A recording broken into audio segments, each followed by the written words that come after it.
today. This isn't necessarily for those people that are in this room.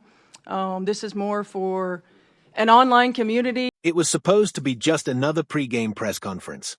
Routine questions, routine answers, maybe a word about matchups or injuries.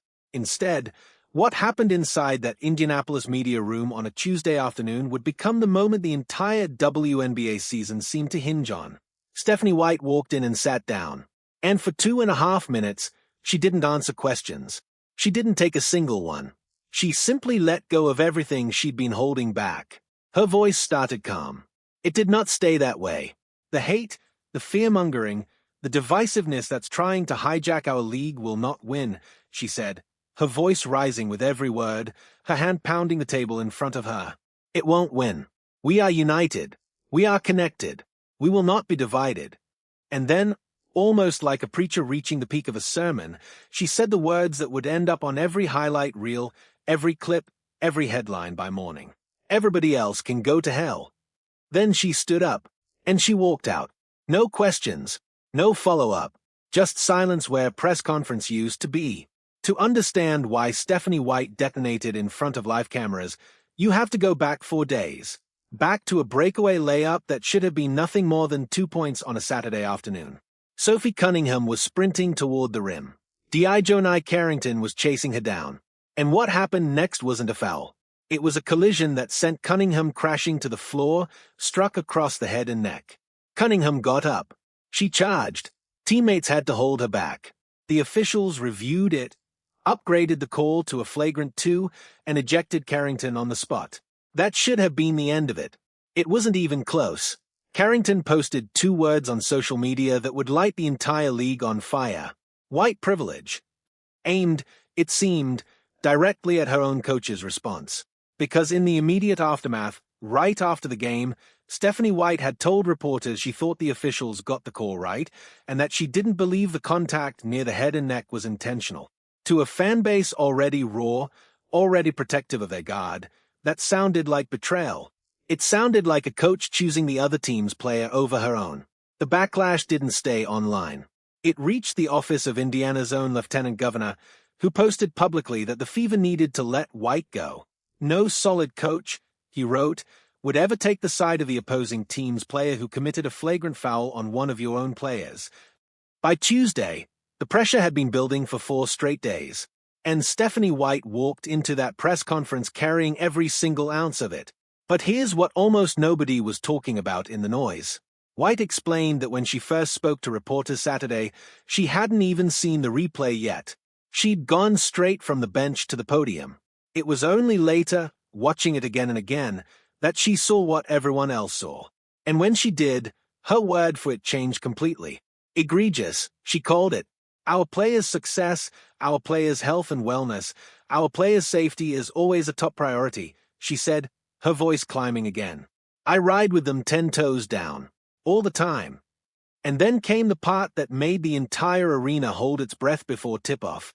As Stephanie White's name was announced in the pregame introductions, the crowd didn't cheer. They booed. Their own coach.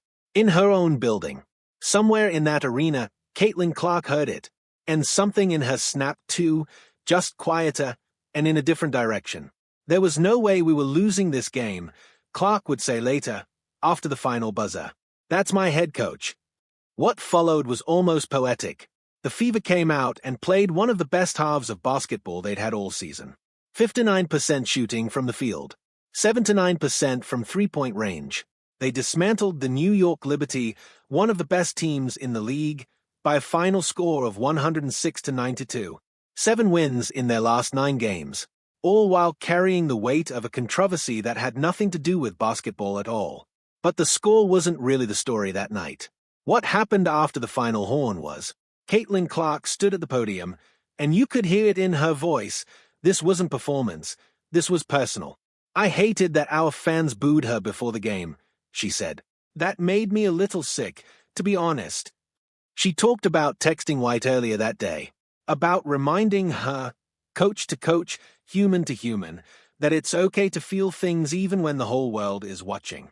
We forget a lot of times that we're humans, Clark said. She has feelings. There are moments that are really hard. And when Sophie Cunningham, the very player at the center of the entire firestorm, walked out for pregame introductions that night, something remarkable happened. The same crowd that had booed her coach minutes earlier erupted into a standing ovation for her. After the game, Cunningham and White found each other. And they hugged. Not for the cameras, just for themselves. "I think there's just been a lot of outside noise," Cunningham said quietly afterward. "But our locker room is good. We have each other's backs. Coach loves us, so give her flowers." It wasn't the first time this season Stephanie White had been dragged into a storm that had nothing to do with X's and O's.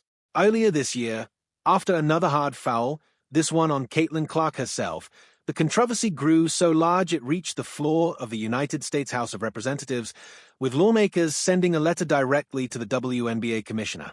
There had even been public speculation about whether White would keep her job after a tense sideline exchange with Clark months earlier.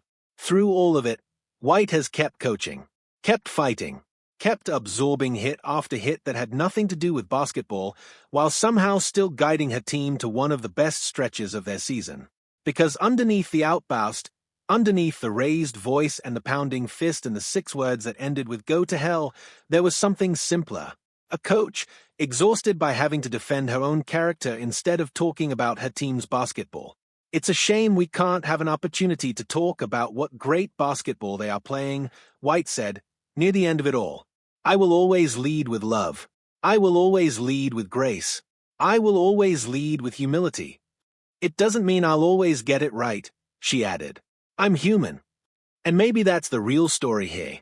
Not the boos, not the outburst, not even the final score.